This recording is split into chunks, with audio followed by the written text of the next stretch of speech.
بسم الله والصلاة والسلام على رسول الله.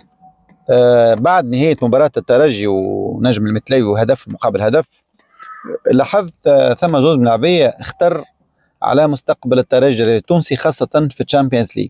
ثم زوز ملاعبية زايدين في التشكيلة، زوز ملاعبية أجانب زادة، يعني جايين بالعملة الصعبة. يعني الترجي الرياضي خلص في ملاعبية بالدولارات والله أعلم كيفاش يخلصوا، وظاهرين هما باش يكونوا باش يعرقلوا الترجي في الشامبيونز ليج.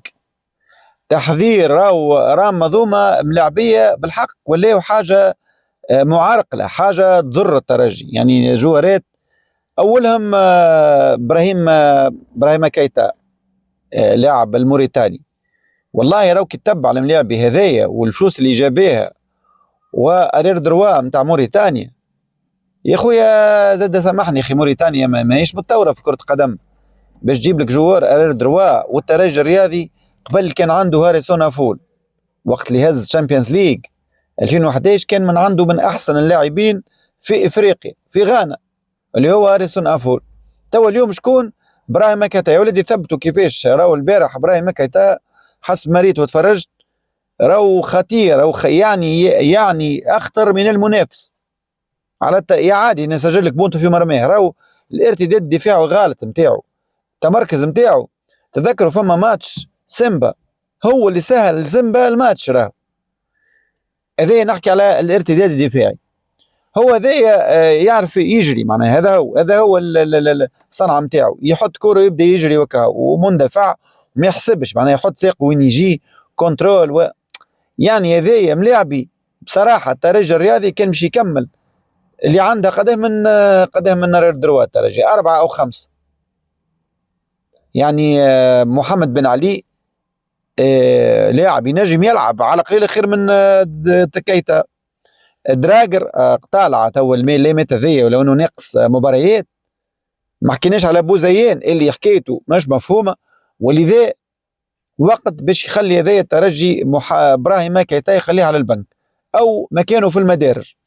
لازم شويه شجاعه من الفريق، من اداره الترجي، من المدرب، من المسؤولين. ظاهر يعني التقييم سي يزيد المنصوري لازم يخسر مليح للفريق.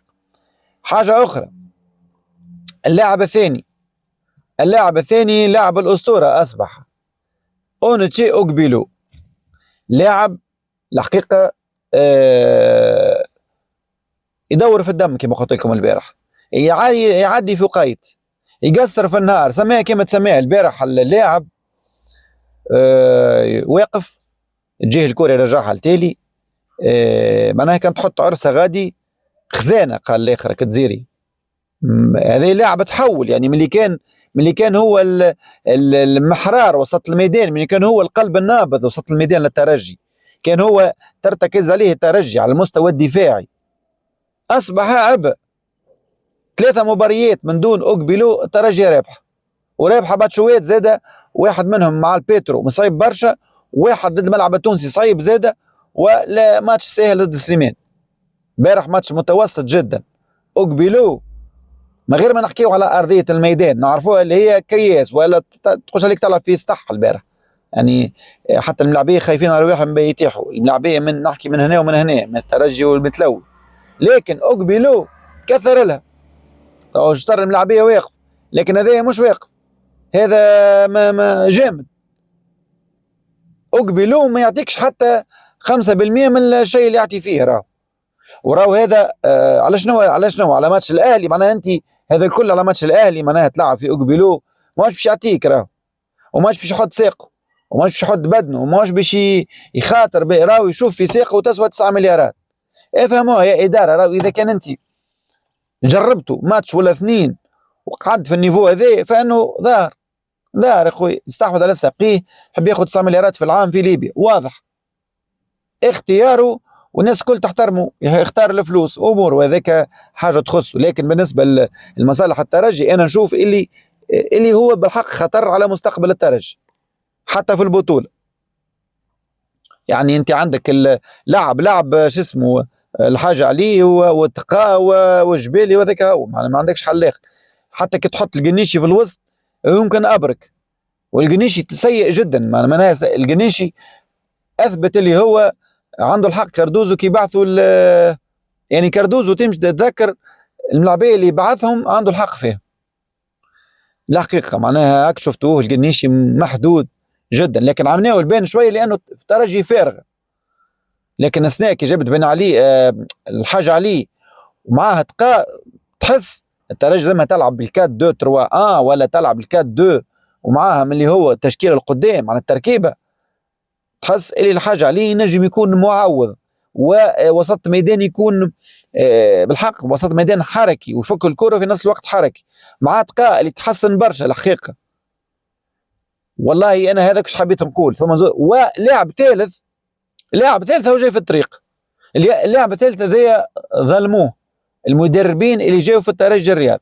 الناس كل تعرف ابراهيم كيتا وقبيلو الاسباب، لكن عبد الرحمن كوناتي راهو مش قاعد يلعب في البوست نتاعو، ماهوش قاعد يلعب في البوست نتاعو. يعني هنا انت قاعد ظالم اللاعب.